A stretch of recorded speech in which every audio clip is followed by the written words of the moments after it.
Hi, folks. I'm Rich Lucy, Senior Prevention Program Manager here at the Drug Enforcement Administration in our Community Outreach and Prevention Support section, and welcome to this episode of Prevention Profiles Take 5.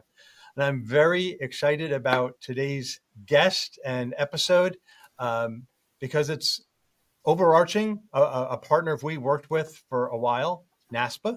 And this particular individual I've had the pleasure of collaborating with over the last several years, and we're going to get into that. It's Dr. Whitney O'Regan. And so let me tell you a little bit about Whitney before I bring her in. So Dr. Whitney O'Regan serves as the Director of Prevention and Safety Initiatives on the Health, Safety, and Wellbeing team at NASPA, Student Affairs Administrators in Higher Education. In this role, Whitney supports the implementation of evidence-based prevention practices on college campuses. She earned her doctorate in educational leadership and policy from Vanderbilt University, where her research focused on student sense of belonging and engagement through a public health lens. Whitney has over 10 years of experience working to reduce high-risk substance misuse on college campuses, with functional area expertise in student affairs, assessment, student conduct, crisis response, peer education, and health promotion. And with that, Whitney, welcome to the podcast. Thank you, Rich. Thrilled to be here, as always, and Absolutely. Working with you in another lens. I know. It's just, I'm excited about it because and it was like, sometimes when I'm trying to identify the guests, sometimes it's like right there in front of my face, and I don't even really think of it because we're so busy collaborating on other things. And I thought, you know what? Need to have Whitney on the podcast. We talk about some of these things and other things. So before we get into the questions that I have for you, let's start by you telling us a little bit about NASPA for our viewers who may not know a lot about the organization. Yeah, sure. So NASPA is a member-centered association and the leading voice of student affairs, driving innovation and, really importantly, evidence-based student-focused practice throughout higher education globally, right? I work, as you mentioned, under the umbrella of the Health, Safety, and Wellbeing initiatives. And what that means is that we design initiatives and programs to support student affairs professionals in fostering healthier, safer, and more supportive campus environments. A lot of these initiatives recognize that students' ability to succeed academically is deeply linked with their physical, emotional, and psychological well-being, which very importantly includes preventing substance misuse. It's interesting you talk about the all-inclusive health, safety, and well-being initiative. And when we talk about prevention on college campuses, I know yourself, me, and our colleagues, when we talk about making connections on college campuses, connecting the work that you do around preventing alcohol and other drug misuse among students is making the connection to other areas on the campus, especially those areas that are important to student affairs administrators right on up to the president. So like student retention, health and wellness, certainly, the financial side of it. So yeah. Do you feel that like that's sort of like where you come from sometimes from NASPA is also helping to make those connections? Yeah. So I think one of the really great things about being a preventionist in student affairs and in higher education and the way that NASPA houses that work and supports those professionals is the fact that NASPA is not only focused on that functional area, and it really promotes and pushes forward what we know in doing evidence-based work is that everyone needs to be at the table, right? Preventionists can't do this work alone. They can't solve the issue of substance misuse or address the issue of substance misuse without the support of parents, of academic advisors, of financial aid, of the president's office, of faculty, orientation, student leadership, housing and res life, right? All of these people have to come together at the table to address this issue in a really meaningful way. And that's one of the wonderful things that NASPA does is that it leverages all student affairs professionals in no matter what functional area to do this work instead of just focusing only on those who have a background in public health or a background in health promotion. So as we dive into the interview with my first question, I want to zero in on one specific sector of the campus, and it's obviously the one that you're most used to working with your membership organization through NASPA, and that's student affairs. So, as someone who works for a national association of student affairs professionals in higher education, which we know includes vice presidents for student affairs, what do you consistently see as a way that these upper level administrators can provide leadership in preventing drug use and misuse among college students? I mean, I have to think that there's a role for them in addition to their, direct reports, the folks on the front lines, as we like to say, doing the work. So where do they fit in? Yeah, I think it's a really good point. And I think that we've kind of already hit on that, right? So the VPs or senior student affairs officers play a critical role in preventing substance misuse. And really because it's a trickle down from the top on where the values lie within the department, division, within the institution, right? So a really consistent and impactful way in preventing substance misuse for those VPs is really fostering campus-wide culture around well-being and accountability, right? Through data-driven and collaborative strategies. We've already started off this conversation really emphasizing collaboration, and that's going to be a thread, I think, throughout the whole this whole interview, right? And so specifically, I think about a couple things. First is really championing that collaboration piece. As you mentioned, VPs are uniquely positioned to bring people together, right? To volunteer different departments that this is a priority, right? And leading that coordinated prevention effort ensures that substance misuse isn't siloed to just a student conduct or just a health promotion issue, right?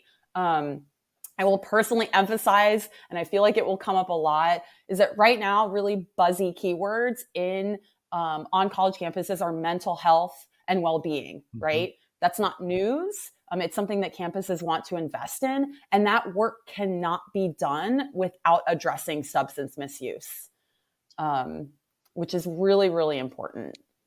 I just wanted to jump in for 1 second and ask you, when you talk about the trickle down from the top, and I do like, that notion. I mean, we do take our cue from our leaders. And I think that that's true regardless of your setting, whether it's in a federal agency, a workplace, K-12 with a superintendent, the principal, college campus, what have you.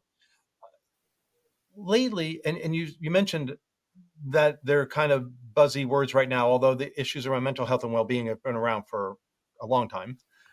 Yes.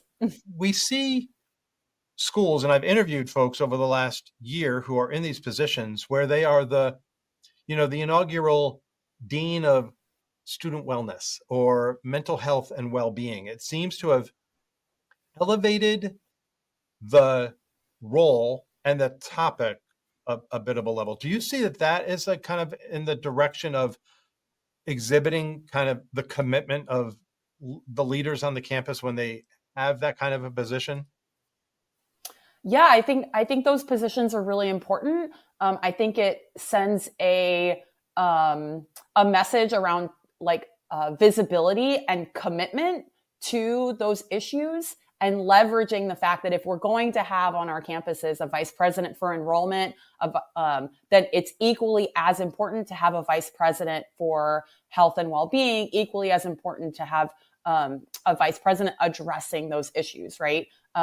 In the same way that senior leadership on college campuses want to prioritize that time to completion and getting students in and out and graduated safely, right? We also understand that though that work cannot happen without the support of making sure that they can make it through, right? And making it through means that they have proper mental health support, that we're reducing high-risk substance use on campus, that we allow students to find belonging in community because we know that those are protective factors, right? And so that work should happen in tandem. And with that rise of that AVP or VP role, we see the tone shifting and the institutions making a commitment to that, right? I think one of the things that is timely and relevant is just the idea that if you are going to have those positions, that you do need to allocate resources strategically to support the people in those roles, right? It can't just be a VP of well-being's sole job. It can't be a one-person office, right? Budgets are low, things are tighter. And so it's really important that presidents and vice presidents and those senior student affairs officers prioritize staffing to support those roles if those roles are newly created or if people's portfolios are changing, right? Leadership portfolios are changing and well-being and mental health is being elevated at your institution, that there is funding to support that. And it's not just a call to action with no support. So a question I want to ask you from the NASPA perspective, and it's not to put you on the spot, but just from your perspective and your experience, I know working in the prevention field for as long as I have, I always like to say that, the pendulum swings back and forth in terms of ebbs and flows in attention on these issues, especially around the topic we're focusing on, drug use prevention. From a student affairs perspective, like from the NASPA perspective, do you feel like VPs for student affairs are placing more attention, less attention? I mean, their radar screen's got to be pretty big, and we're always fighting for space on their radar screen. Where are we? I mean, it just seems like a lot of focus on the mental health issue right now, and it admittedly, rightfully so. Where do you think we are in the drug use prevention space? Do we feel like it's part of the conversation as visibly as it should be, or do we need to, we've got some work to do to elevate it? It's making really great progress. I believe that people are, from a NASPA perspective, we have seen a much larger investment from the senior student affairs officer kind of tier in programs like strategies, in attending professional development opportunities. We just had a really wonderful cannabis and opioid prevention summit. We saw a lot of senior student affairs officers attending that, right? Not like from two lenses, right? So the first is to support their boots on the ground preventionists, right? I feel that senior student affairs officers are understanding the work that is happening more holistically and seeing the value of a substance misuse preventionist in the work that is happening around well-being from a larger scale, and really starting to catch on to the fact that we cannot have a fully robust mental health support structure on college campuses. We can't have a fully robust sexual violence prevention work on college campuses. We can't have that when it comes to well-being as a whole or addressing wellness topics without the substance misuse prevention piece, right? So I think that they're finally catching on to that post-COVID. I think that COVID shook us all up, right? And we're still kind of figuring out what that looks like, even though many of us want to move on from that. It's still really salient in the work that we do with students every day on campuses. And so they're starting to recognize that. I think also with, the uncertainty of our current times on campuses and budgets dwindling and, belts tightening, there is a lot of room for collaboration across the board, especially when it comes to enrollment and what the bottom line for enrollment, right? And as senior leaders look at their enrollment numbers, they're recognizing why students are stopping out or dropping out. And a lot of that statistically has to do with the mental health and well-being of our students and their ability to complete college. And substance misuse is a huge proponent of that. It's a huge piece of that. And so being able to address that in an evidence-based way that shows value to the president and value to those enrollment managers is really important for student affairs officers. So I appreciate that perspective, and I will always take an opportunity on these podcasts to promote the resources that we've developed for the field to support you in the work that you do. And of course, one of our flagship publications is Prevention with Purpose. It's the strategic planning guide for preventing drug misuse among college students. And we've developed 11 separate supplements, these brief publications for various groups on and off campus. And there are two in particular I want to mention. One is for senior administrators, and it really outlines the roadmap for how you can be, visible on this issue, how how you can play a role in this very topic. And then, of course, the other supplement is for student affairs professionals themselves. And so go to campusdrugprevention.gov/prevention guide, and there you can download the guide itself and any or all of the 11 supplements. But those are two that I specifically wanted to mention based on this conversation. So, Whitney, I want to pivot to my next question, and it really speaks to your doctoral research. As I read in your bio, your doctoral research focused on student sense of belonging and engagement through a public health lens. So how does that sense of belonging and engagement connect to a campus's prevention efforts? Yeah. Thank you so much for asking. It's rare after I finish my doc that I get to actually talk about I like to bring research. Back to the academic voice. It's like, oh, I guess I did need that for something. Yeah, let me talk about it. Right. Well, and I did work hard on it, so it's nice. So here's your opportunity. That it still lives. Yeah.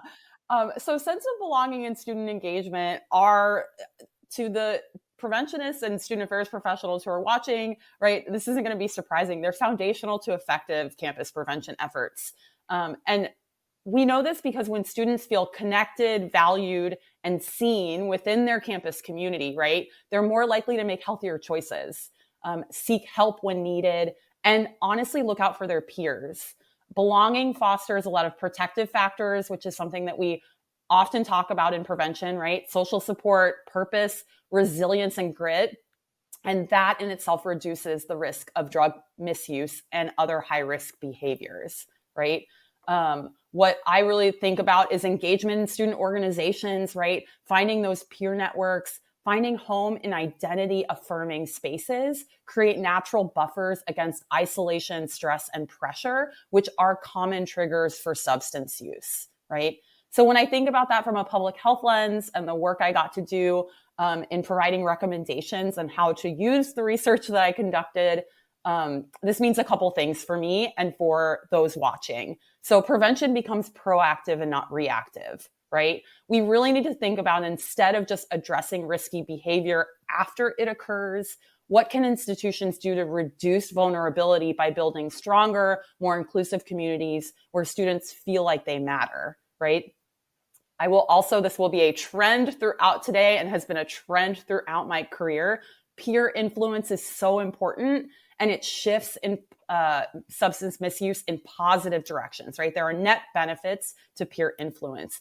Engaged students are more likely to influence one another through healthy norms, positive coping strategies, and shared accountability, right? It's investing in that medical amnesty policy. It's looking out for my peers in really positive ways. It's role modeling things that I am doing myself as a student that I know are nonverbal cues to my friends and community, right? And then I think that lends itself to just students becoming co-creators of campus health overall, right? A stronger sense of belonging makes students more invested in well-being of the community, which fuels involvement. It increases bystander intervention, which keeps us safe when high-risk activities occur. And I really am going to call back to something that we talked about earlier, Rich, which is that for those student affairs practitioners on the call, right, student organizations want to focus on mental health and well-being, right? They want to have conversations around consent. They want to have conversations around working out, healthy sleep, all of these pieces, right? How do I get help at the counseling center? Those are things that often come up in student org conversations. Those conversations cannot happen in isolation without talking about substance misuse. If you're having a conversation around sleep, you need to be having a conversation and dispelling norms around how cannabis helps you sleep better, right? We know the evidence is not there to prove that. We need to be having conversations around mental health and the cross-section of coping mechanisms and how that often leads to higher substance misuse and higher cannabis use. And we need to reduce those norms, right? And so in short, right, belonging and engagement aren't just emotional outcomes. They're structural strategies that reinforce prevention at every level of the campus ecosystem. So I want to bring up risk and protective factors, because I'll always, go back to the science and what the science tells us. And the idea of belonging seems to me can go both ways in some respect. So obviously, if you have like what you said, an identity affirming group that you're going to belong to, that can serve as a protective factor. But we also know that unfortunately, drug use and alcohol misuse does happen in a high risk manner within student groups, right? I mean, where Yeah. there is a sense of belonging. We know a couple of the highest risk groups tend to be members of fraternities and sororities, not picking on any or overgeneralizing, but we know from research that there tends to be a high risk group. Student athletes, depending on the sport, often at times, um, first year students, but just, even club sports, it really is kind of a double-edged sword sometimes, right? So the belonging Yeah. can be a protective factor, but it also can be a risk factor. Can you talk a little bit Correct. about that? Yeah, so that is a really great point. And the research does show that often students find belonging around high risk alcohol use, Mm-hmm. right? And that's why it's so important to invest in preventionists on college campuses, right? Having those student affairs professionals whose jobs are to address substance misuse, right? Having an AOD person in the counseling center, having an AOD person embedded in student affairs. That's why that's so important, right? Because you're going to be able to go in and make sure that the work in these groups are evidence-based. I think also a lot of these practitioners don't have the resources or support to invest in peer education. And that's why it's so important to for senior student affairs officers, to reference back to that first question, right? To really recognize the value of student leadership in the realm of well-being and substance misuse, right?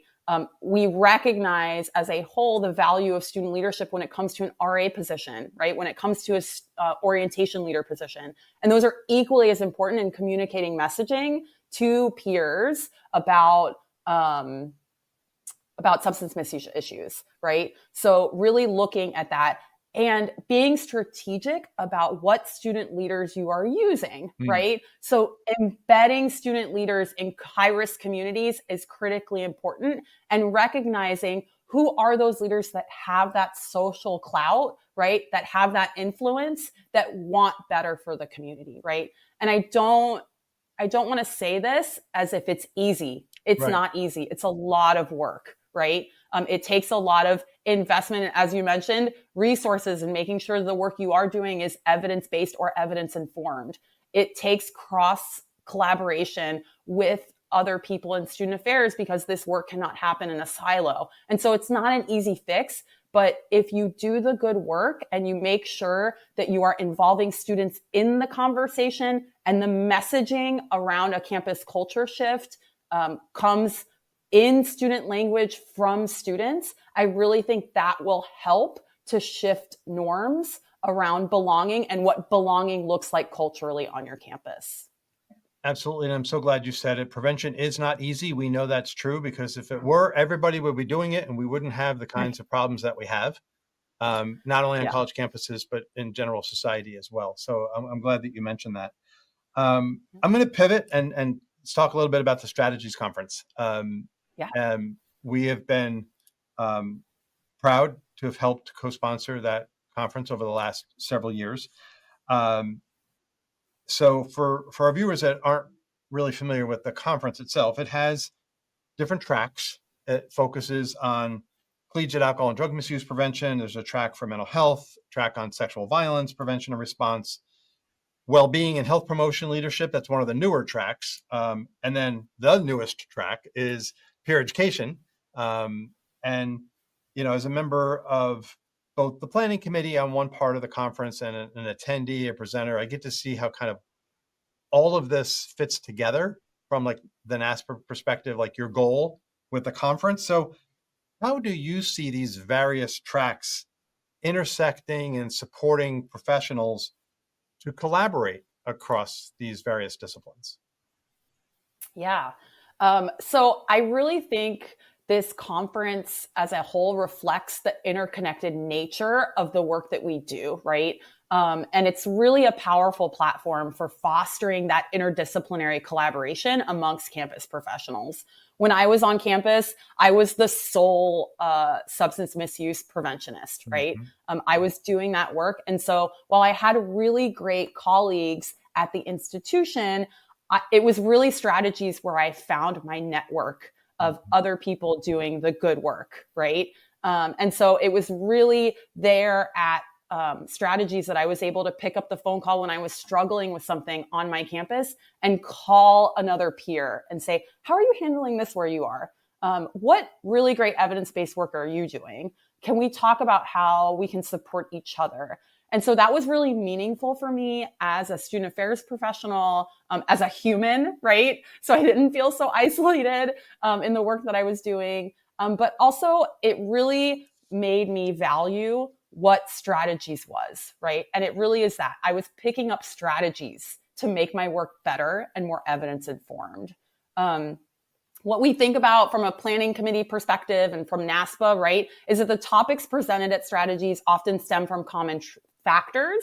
And that's why there's that interconnectivity and why all tracks happen at the same time. And attendees, regardless of what conference they're registered for, can attend any of the sessions, right? So when we think about trauma, stress, social isolation, or lack of support, understanding these root causes helps professionals work together, and it pushes campuses to invest in the necessity of integrated prevention efforts.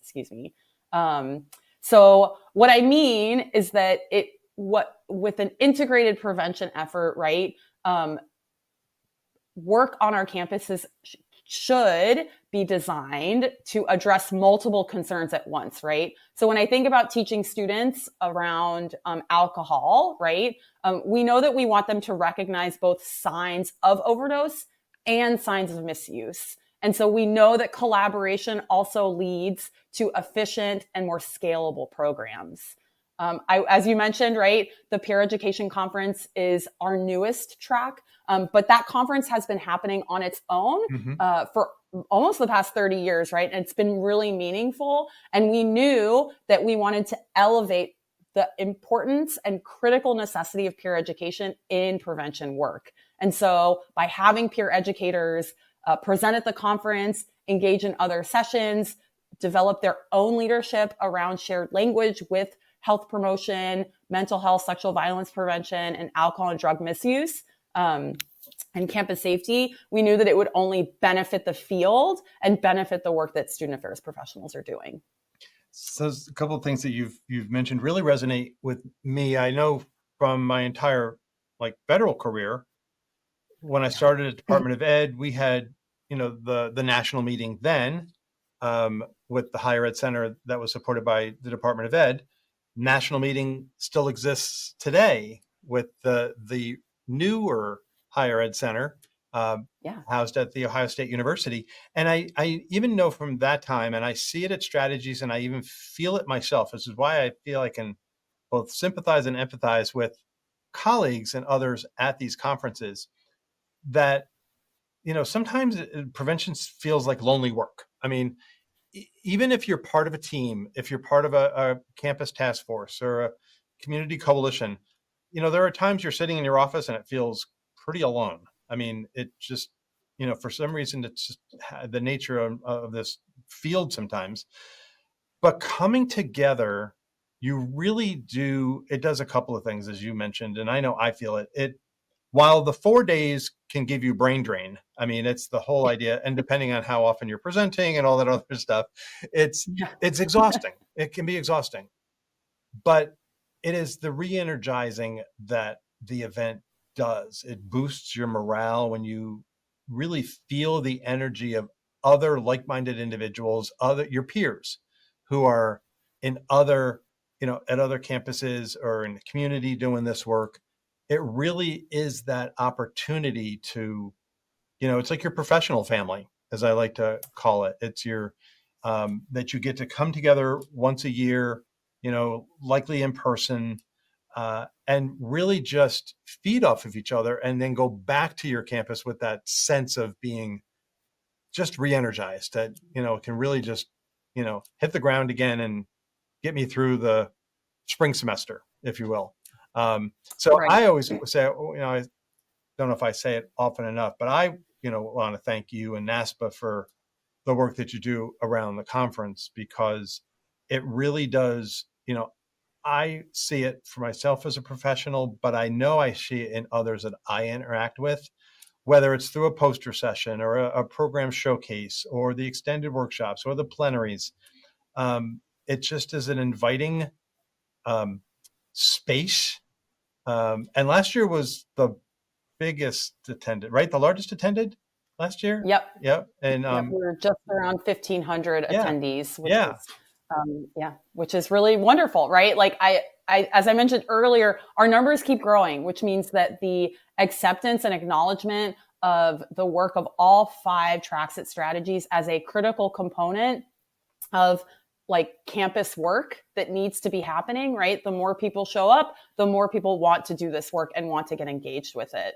And I think to all your credit, Rich, we love having you on site. I think you not only share really wonderful work that the DEA is doing, but a ton of free resources for our campuses to make sure that their work is evidence-based. So it is hard work. It's heavy work, but it doesn't have to be hard in making sure that the work is good, right? Because there are free resources out there and people, you and I, who are willing to pick up the call and just have a conversation with someone so it doesn't feel so isolating, so it doesn't feel so lonely. And I know that there's 1,500 people at Strategies who are also willing to do that same thing for a colleague. I'm always reminded of this statistic, and I'm sure it's still relevant, that like when employees find joy in their work, right? When they find the ability to do good work, a lot of that has to do with having a workplace bestie, right? Just one person that they can call and talk to and vent to or celebrate with, right? And I was able to find my workplace bestie as a campus professional at Strategies. And so I think that the work that we do, especially in substance misuse prevention, it's so important to find those peer networks and invest in them, right? So before I move on to the next question, give you the opportunity, dates and location of January's conference. Oh, yes, we will kick off the 2026 NASPA strategies, January 15th in Chicago, Illinois. So don't be afraid of Chicago in January. Don't be worried about that. Yeah, not at all. Get your puffer out. Let's go. That's right. Exactly. All right. So the next question, I want to talk a little bit about Red Ribbon Week, because that's really one of our first, I think, if not our first, introduction to each other. Our first, DEA is in the initial planning stage for its 10th annual, it's hard to believe it's 10th already, its 10th annual Red Ribbon Week Campus Video PSA Contest. So in 2020, boy, that's a year, right? You put the big asterisk next to that year. You were the Assistant Dean of Students at the University of Miami.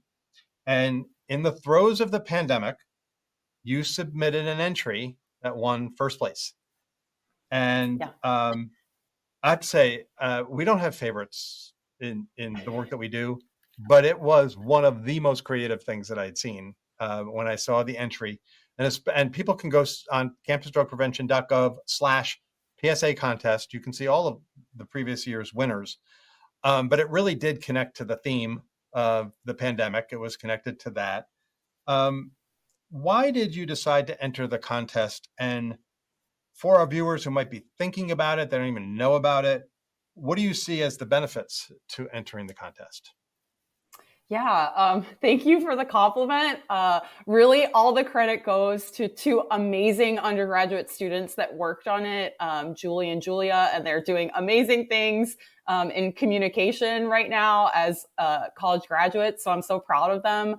2020, it's no surprise, right? Students were grappling with levels of isolation, stress, uncertainty. I had a full peer education team that I had to figure out, how were we going to leverage their skills and have them do prevention work remotely, right? And also bring value to their work and find connection with them in their roles as peer educators and this team. right? And so I really saw the contest as an opportunity to reach students creatively and authentically at a time when like traditional outreach methods just weren't resonating with people, right?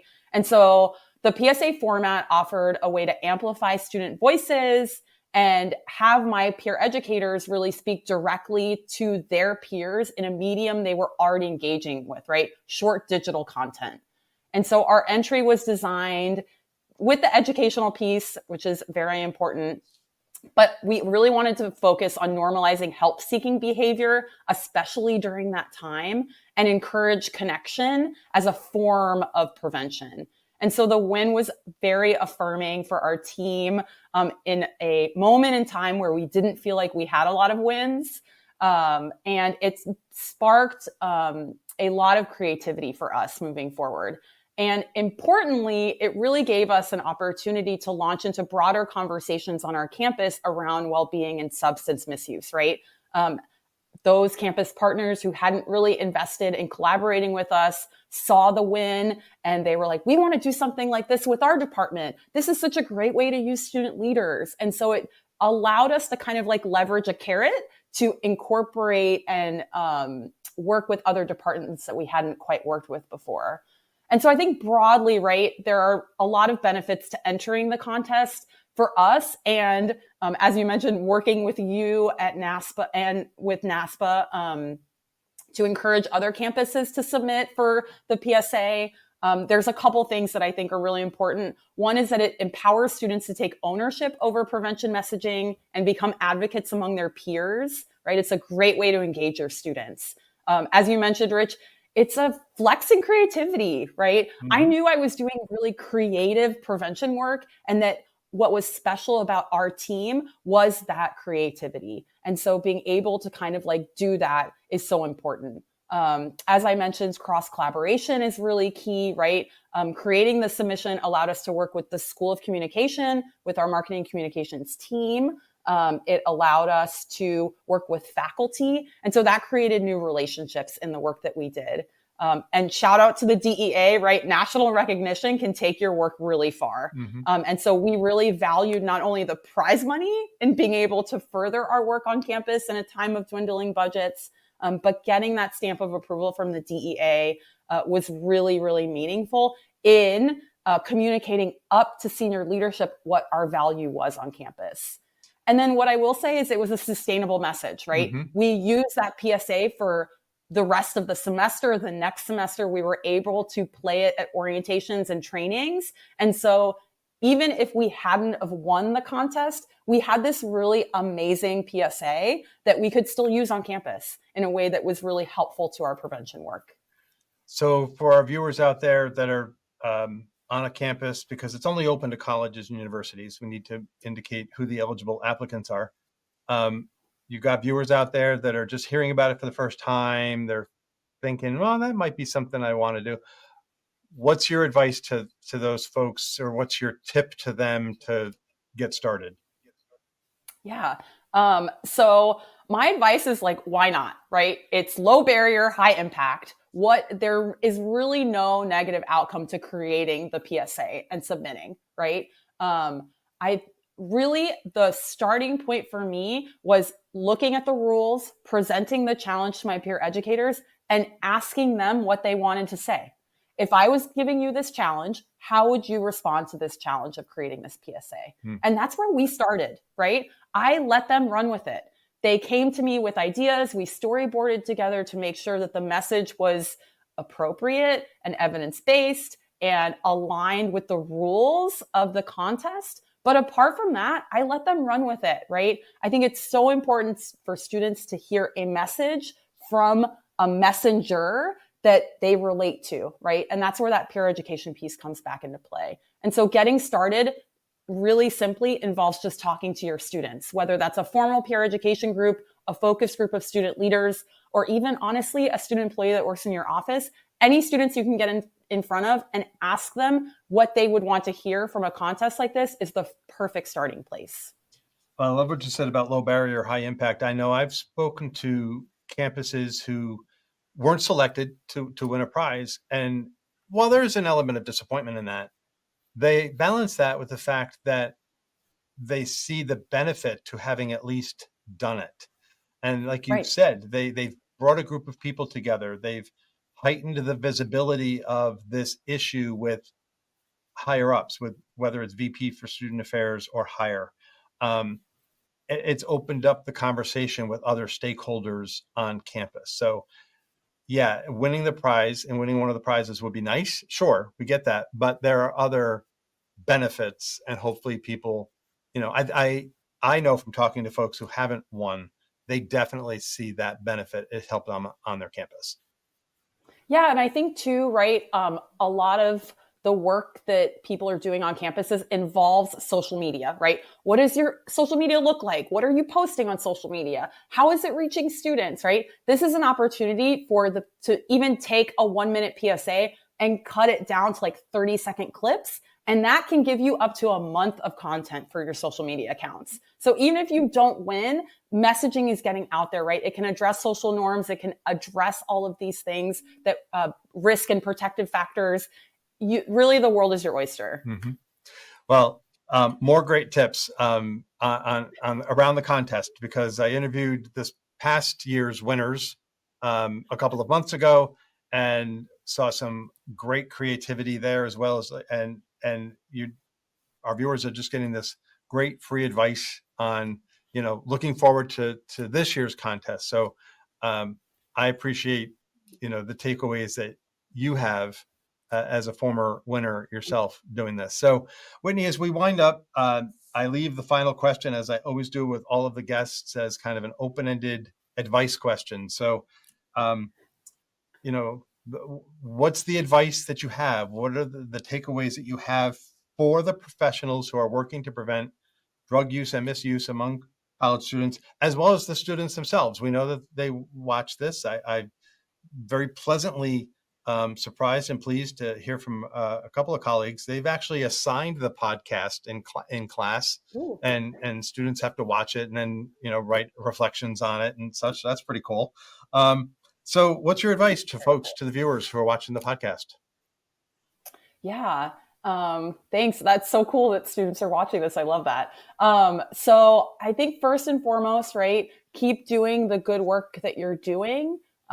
These times are uncertain and tensions are high, and you really need to make sure that you're taking care of yourself, right? If you're not taking care of yourself, how can you take care of other people? And so it's really important that you do that. I think for what I'd like to resonate with preventionists on college campuses is really just don't underestimate the power of relationships, relevance, and representation, right? Prevention isn't just about delivering the right information. Clearly, you need to make sure that you're following the research and evidence, but it's also about building trust, creating culturally responsive programming, and ensuring students see themselves reflected in the messages that you're sharing and the messenger, right? So I think I have a couple pieces of advice, Rich. So really, it's listen first, educate second. So let student voices and their lived experiences guide your strategy. There's a lot of great structure out there, but we know that one size fits all approaches rarely work on campuses.